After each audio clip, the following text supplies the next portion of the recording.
Hello all ఎలా ఉన్నారు? నేనైతే చాలా బాగున్నానండి. మీలో ఎంతమందికండి గోంగూర చికెన్ కర్రీ అంటే ఇష్టం? ఒక్కసారి నా స్టైల్‌లో గోంగూర చికెన్ కర్రీ ఎలా చేయాలో చూద్దామండి. టేస్ట్ మాత్రం అద్దిరిపోతుంది. సో, ఒక గిన్నె పెట్టుకొని దాంట్లో ఒక 3 స్పూన్స్ ఆయిల్ వేసుకొని, ఆయిల్ హీట్ అయిన తర్వాత ఒక 4 ఆనియన్స్ ఉంటాయి కదా, పెద్ద సైజు సన్నగా కట్ చేసుకొని అవి ఆయిల్ హీట్ అయిన తర్వాత వేయండి. ఆనియన్స్ త్వరగా వేగాలంటే కొంచెం పసుపు వేయండి. అలాగే నేనైతే 2 స్పూన్స్ సాల్ట్ వేశాను. కావాలంటే మీరు తర్వాతనే యాడ్ చేసుకోవచ్చు. సాల్ట్ ముందేయడం వల్ల ఆనియన్స్ కూడా త్వరగా వేగుతాయి. ఇది అందరికి తెలిసిన చిట్కాని. ఈక్వల్‌గా మంచిగా కలపండి. మేమైతే కేజీన్నర చికెన్ తెచ్చాము. సో, ఒక 8, 9 పచ్చిమిర్చి ఉంటాయి కదా, కచ్చా పచ్చగా మిక్సీ పట్టుకోండి. మిక్సీ పట్టిన దాన్ని ఆనియన్స్ వేగుతున్న ఆనియన్స్‌లో వేయండి. ఎప్పుడైనా సరే ఆనియన్స్ మిర్చి ఉంటుంది కదా, అది బాగా వేగాలండి. అది ఎంత బాగా వేగితే టేస్ట్ కూడా సూపర్ ఉంటుంది. ఎలా అంటే ఏదో వేగినట్టుగా అన్నీ వేసేస్తే టేస్ట్ అనేది అస్సలు బాగుండదు. ఒకసారి ఇలా ట్రై చేయండి. బాగా వేగాలి. నెక్స్ట్ అల్లం వెల్లుల్లి పేస్ట్ ఒక స్పూన్ వేశాను. కలపండి. ఈక్వల్‌గా మంచిగా కలపండి. కొంచెం పుదీనా తీసుకోండి. ఒక పిడికెడంత, కొంచెం అంటే కొంతమంది ఎక్కువ వేస్తారు, కొంతమంది తక్కువ వేస్తారు. నేనైతే కొంచెమే వేశాను. సో, నెక్స్ట్ కొంచెం కొత్తిమీర వేయండి. కొత్తిమీర అండ్ కరివేపాకు కూడా వేయండి. కరివేపాకు వేయడం వల్ల కూడా టేస్ట్ బాగుంటుంది.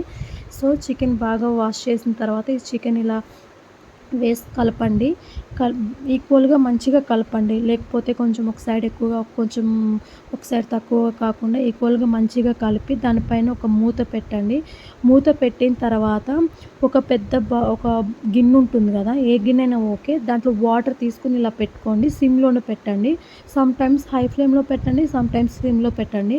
ఆ చికెన్ అనేది వాటర్ వచ్చేస్తుంది. ఇట్లా మనం తర్వాత వాటర్ పోయాల్సిన అవసరం అస్సలు ఉండదు. సో, ఇలా పెట్టడం వల్ల ఏంటంటే టేస్ట్ కూడా చాలా అంటే చాలా చేంజ్ అవుతుంది. సూపర్. ఈలోపు పక్కన ఒక గిన్నె పెట్టుకొని బాగా వాష్ చేసిన గోంగూర ఉంటుంది కదా, అది నేను హాఫ్ కేజీ వరకు తీసుకున్నానండి. ఆ గిన్నెలో కొంచెం ఆయిల్ వేసి కడిగిన వాష్ చేసిన దాన్ని దాంట్లో వేయండి. కొంచెం సాల్ట్ వేయండి.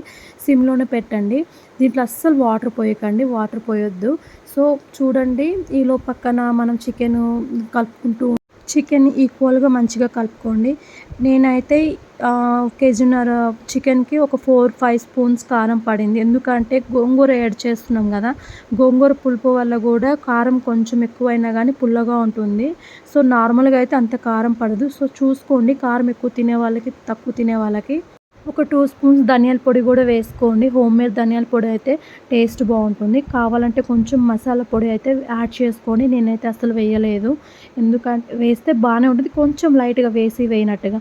సో, గోంగూర మంచిగా దగ్గరగా ఉడికిన తర్వాత మిక్సీ పట్టుకొని ఆ గోంగూరని వీటిలో ఈక్వల్‌గా మంచిగా కలుపుకోండి. మూత పెట్టేసుకోండి. మధ్య మధ్యలో మూత తీస్తూ చెక్ చేసుకుంటూ ఉండండి. లాస్ట్ ఫైనల్‌గా కర్రీ అనేది దగ్గరికి, అంటే ఇది సూపుగా కాకుండా దగ్గరికి టేస్ట్ బాగుంటుంది. సో, చికెన్ కర్రీ అయితే అయిపోయిందండి.